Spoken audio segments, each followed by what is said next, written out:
Guntur collectorate grievance వద్ద డ్వాక్రా group మహిళలు ఆందోళన చేపట్టారు. చోడవరం నుంచి డ్వాక్రా మహిళలు కలెక్టర్కి వినతిపత్రం అందజేశారు. డ్వాక్రా మహిళల పేరిట 35 గ్రూపుల నకిలీ అకౌంట్స్ సృష్టించి ఒక్కో గ్రూప్కి 10 లక్షల చొప్పున లోన్లు తీసుకుని ఘరానా మోసం చేశారని బాధితులు వాపోయారు. జీడీసీసీ బ్యాంక్ మేనేజర్పై చట్టపరమైన చర్యలు తీసుకుని రుణాలు తీసుకున్న వారి పేర్లు తొలగించాలని డిమాండ్ చేశారు.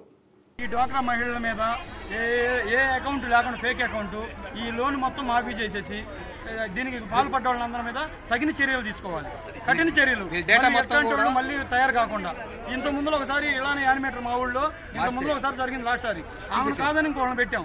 వీళ్ళు సేమ్ వాళ్ళు 2 లక్షలు పాల్పడితే వీళ్ళు 4 కోట్లు పాల్పడ్డారు. ఇది ఇంకా ఇంకా పెరిగిపోతుంది. కానీ కంప్లైంట్ అనేది తీసుకోవడం జరుగుతుంది. కానీ వాళ్ళని ఆ పదవి నుంచి తొలగించడం కాదండి, కరెక్ట్ గా సరైన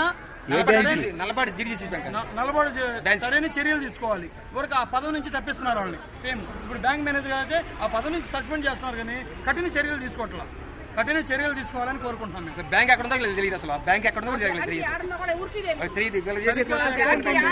అకౌంట్ డబ్బులు తీయని పోతే నీది ఏలు ముద్ర ఇదేనా, నీ సైన్ ఎలానే చేశావని మమ్మల్ని అయితే కరెక్ట్గా అడుగుతున్నారు. అసలు పర్సన్ లేకుండా వాళ్ళ పేరు మీద కనీసం 10 లక్షలు లోన్ ఇస్తున్నారు. ఏం సూచిస్తున్నారు? మేనేజర్ గారు మోసం చేస్తుంటే వాళ్ళ పై అధికారులు ఏం చేస్తున్నారు, హెడ్ ఆఫీసులు ఏం చేస్తున్నాయి, ఇటువంటిప్పుడు కలెక్టర్ గారు ఏం చేస్తున్నారు? అదేమంటే బ్యాంక్ మేనేజర్ 20